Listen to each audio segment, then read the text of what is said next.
شروع اللہ کا نام لے کر جو بڑا مہربان نہایت رحم والا ہے۔ لوگوں کا حساب اعمال کا وقت نزدیک آ پہنچا ہے اور وہ غفلت میں پڑے اس سے منہ پھیر رہے ہیں۔ ان کے پاس کوئی نئی نصیحت ان کے پروردگار کی طرف سے نہیں آتی مگر وہ اسے کھیلتے ہوئے سنتے ہیں۔ ان کے دل غفلت میں پڑے ہوئے ہیں اور ظالم لوگ آپس میں چپکے باتیں کرتے ہیں کہ یہ شخص کچھ بھی نہیں مگر تمہارے جیسا آدمی ہے، تو تم آنکھوں دیکھے جادو کی لپیٹ میں کیوں آتے ہو؟ پیغمبر صلی اللہ علیہ وآلہ وسلم نے کہا کہ جو بات آسمان اور زمین میں کہی جاتی ہے میرا پروردگار اسے جانتا ہے اور وہ سننے والا ہے، جاننے والا ہے۔ بلکہ ظالم کہنے لگے کہ یہ قرآن پریشان باتیں ہیں جو خواب میں دیکھ لی ہیں، نہیں بلکہ اس نے اس کو اپنی طرف سے بنا لیا ہے، نہیں بلکہ یہ ایک شاعر ہے۔ تو جیسے پہلے پیغمبر نشانیاں دے کر بھیجے گئے تھے اسی طرح یہ بھی ہمارے پاس کوئی نشانی لائے۔ ان سے پہلے جن بستیوں کو ہم نے ہلاک کیا وہ ایمان نہیں لاتی تھیں، تو کیا یہ ایمان لے آئیں گے؟ اور ہم نے تم سے پہلے آدمی ہی پیغمبر بنا کر بھیجے جن کی طرف ہم وہی بھیجتے تھے۔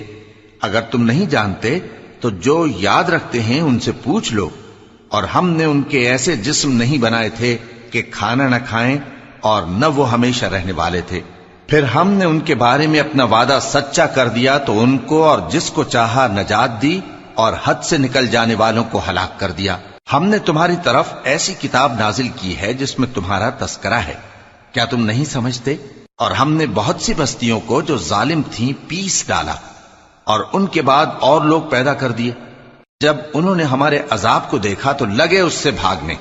مت بھاگو اور جن نعمتوں میں تم عیش و آسائش کرتے تھے ان کی اور اپنے گھروں کی طرف لوٹ جاؤ، شاید تم سے اس بارے میں دریافت کیا جائے۔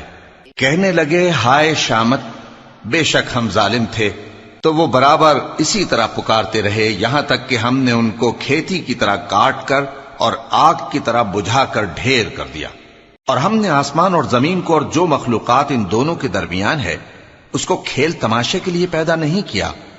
اگر ہم چاہتے کہ کھیل کی چیزیں بنائیں تو اگر ہم کو کرنا ہی ہوتا تو ہم اپنے پاس سے بنا لیتے، نہیں بلکہ ہم سچ کو جھوٹ پر کھینچ مارتے ہیں تو وہ اس کا سر توڑ دیتا ہے اور جھوٹ اسی وقت نابود ہو جاتا ہے۔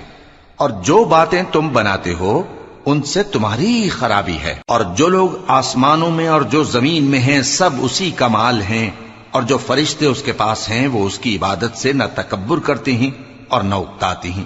رات دن اس کی تسبیح کرتے رہتے ہیں، نہ تھکتے ہیں نہ تھمتے ہیں۔